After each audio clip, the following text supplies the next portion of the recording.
스바냐 선지자는 히스기야 왕의 현손이었습니다.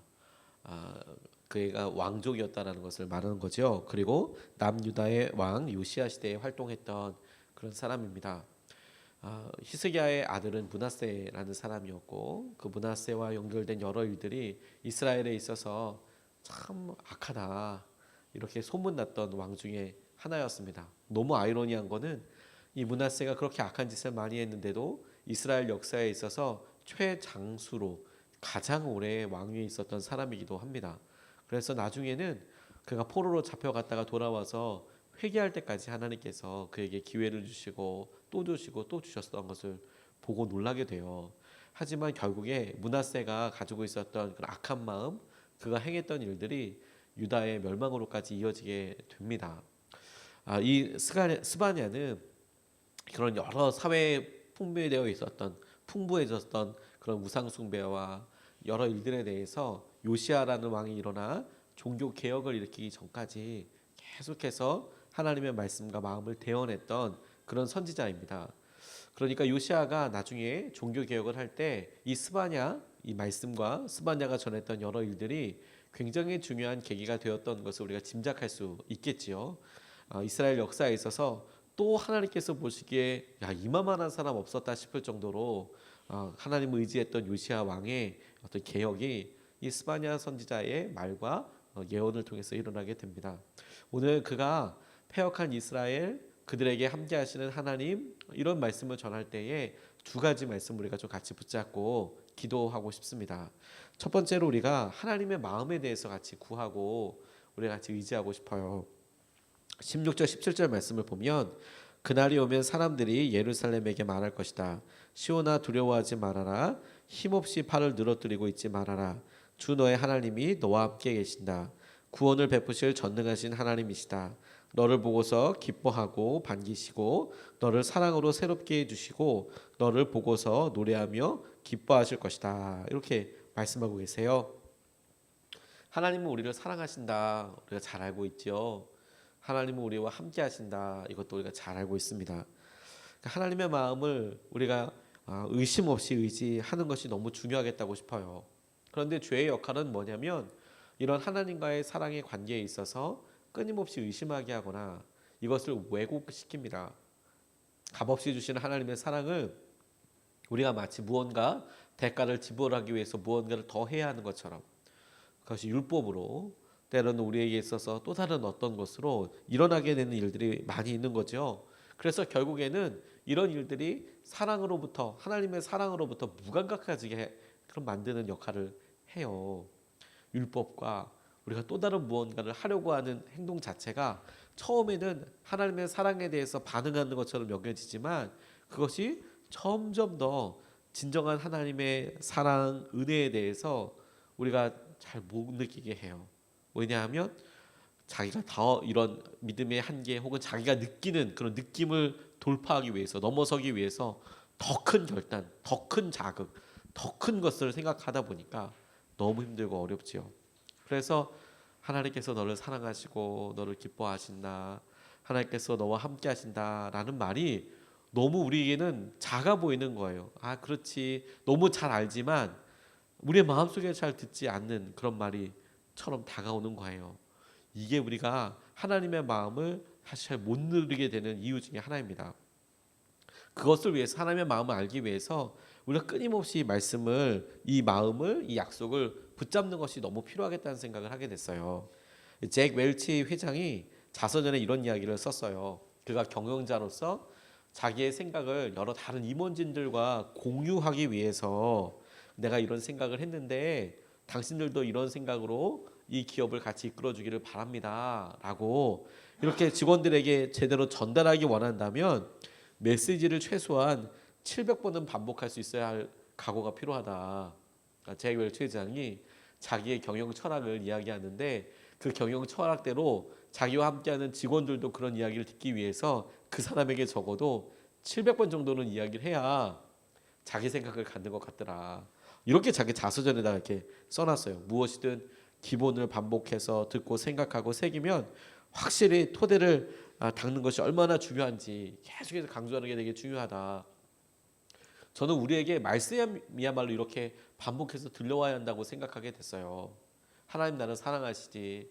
하나님 나와 함께 하셔. 스바냐 선지자가 계속해서 이렇게 말씀드리고 이야기하고 있는데 우리 순간에 알아. 그래, 알아. 나도 그렇지. 그렇게 생각해. 이렇게 하고 그냥 끝난단 말입니다. 그러니까 우리 스스로가 믿음으로 계속해서 이야기해 주는 게 필요하겠다고 싶어요. 경찰대학교에서 교수로 섬기고 계신 박상미 교수님이라는 분이 자기 어렸을 때 이야기를 하셨어요.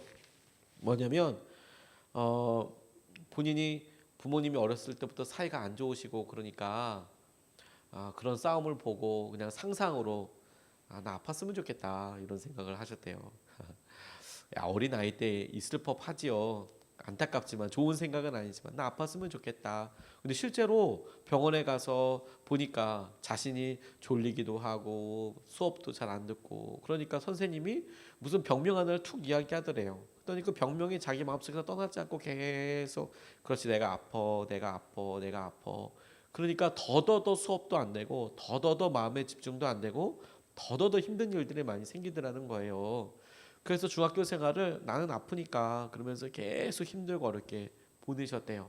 중3이 됐는데 자기 성적이 반에서 한 40등까지 떨어지더랍니다. 그런데 무슨 생각인지 중3 때가 돼서 나 대학 가고 싶다고 그렇게 이야기를 했대요. 40등인데 나 대학 가고 싶다고 막 그렇게 이야기하는데 선생님이 참 너무 그렇게 직설적으로 얘기할 필요가 없는데 혹은 그 힘내주면 공부하겠다고 그러면 힘내게 이렇게 얘기해주면 참 좋잖아요.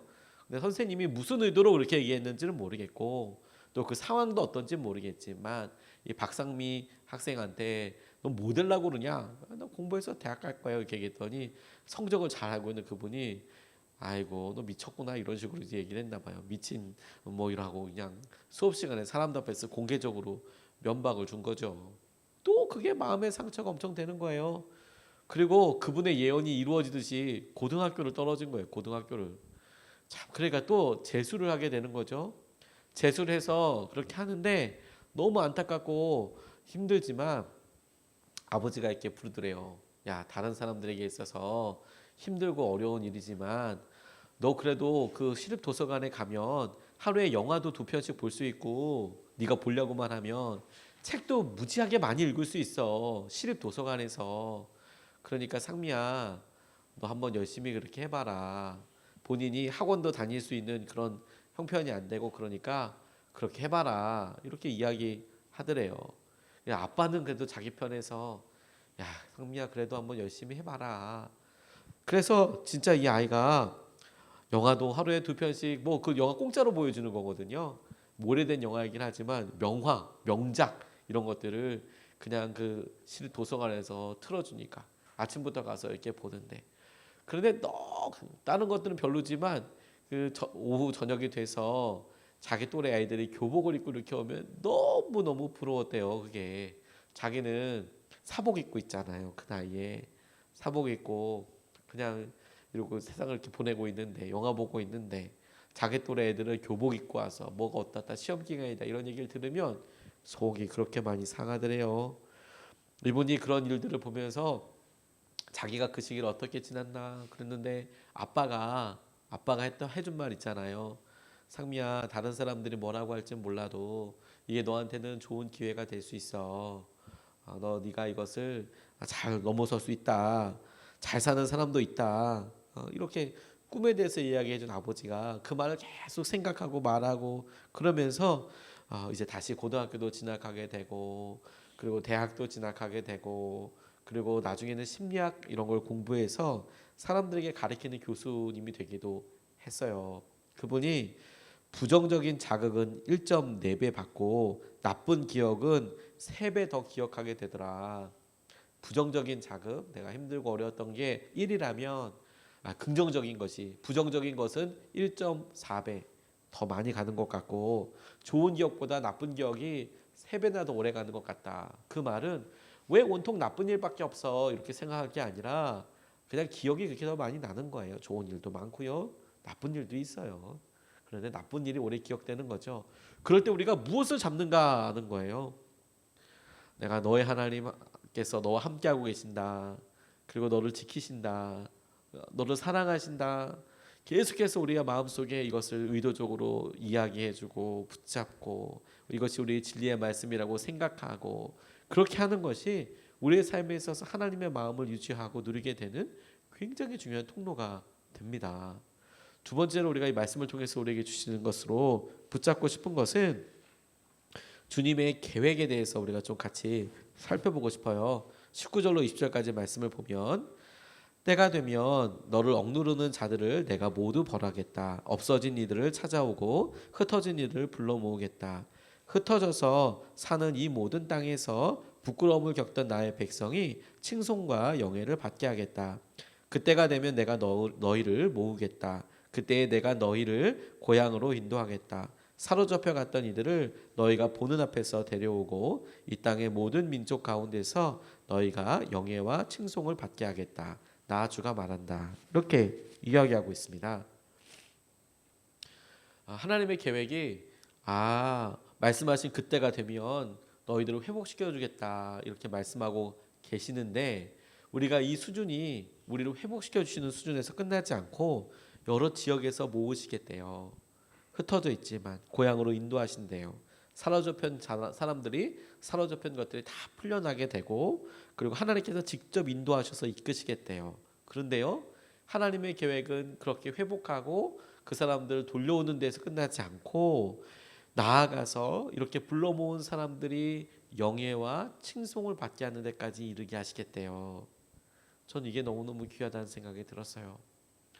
회복하게 될 거다. 너 거기서 돌아오게 될 거야. 이 수준이 아니라 그렇게 돌아와서 네가 다른 사람들에게 자랑거리가 될 거다. 네가 다른 사람들에게 은혜의 통로가 될 거다. 그렇게 말씀하고 계시는 거예요. 하나님께서 그와 같은 은혜와 마음으로 보고 쓰고 이렇게 하신다는 거예요. 그게 우리에게 놀라운 은혜이고 도전 아니겠습니까? 지금은 굉장히 유명하게 사역하고 계시는 김요셉 선교사님, 목사님이라는 분이 어렸을 때 그렇게 많이 방황을 하셨답니다. 아버지는 유명한 목사님이고 김장한 목사님이시고 그런데 어머니가 미국 분이셨거든요. 그러니까 본인은 피부색은 백인이었고 안에 있는 내용물은 한국 사람이었고 그랬대요. 그러니까 많이 힘들죠. 엄마는 이 아들한테 최대한 잘해주려고 하지만 엄마도 한국에서 삶이 잘 녹록지가 않죠. 그래서 소풍을 가고 이렇게 가서 이렇게 도시락을 이렇게 싸주는데 엄마가 정성껏 준비해서 싸줬대요. 그런데 다른 애들은 도시락을 딱 여니까 전부 다 김밥이 이렇게 차차차차 있잖아요. 왜 소풍 때 김밥 싸가지고 가지 않습니까? 그 안에 뭐가 드는 것은 좀 달라도 다 김밥 싸가지고 갔는데 이 김효세 목사님은 딱 여니까 그 안에 샌드위치가 있더래요. 우리 생각에는 뭐 그럴 수도 있지.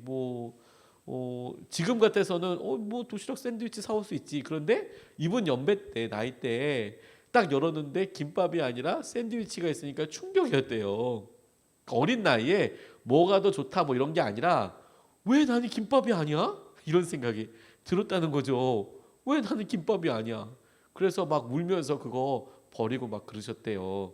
사실 어머니는 그 밤새도록 샌드위치 싸고 그거 하느라고 얼마나 힘드셨겠어요. 근데 어린애가 보기에는 내가 피부 색깔도 다른데 사람들이 이렇게 보면 이렇게 얘기하고 그리고 어렸을 때 무슨 장난치면 애들은 애들끼리 우르르 몰려다니면서 그러니까 누군지 잘 모르잖아요. 다 시커멓게 막 그냥 꾀지자고 돌아다니니까.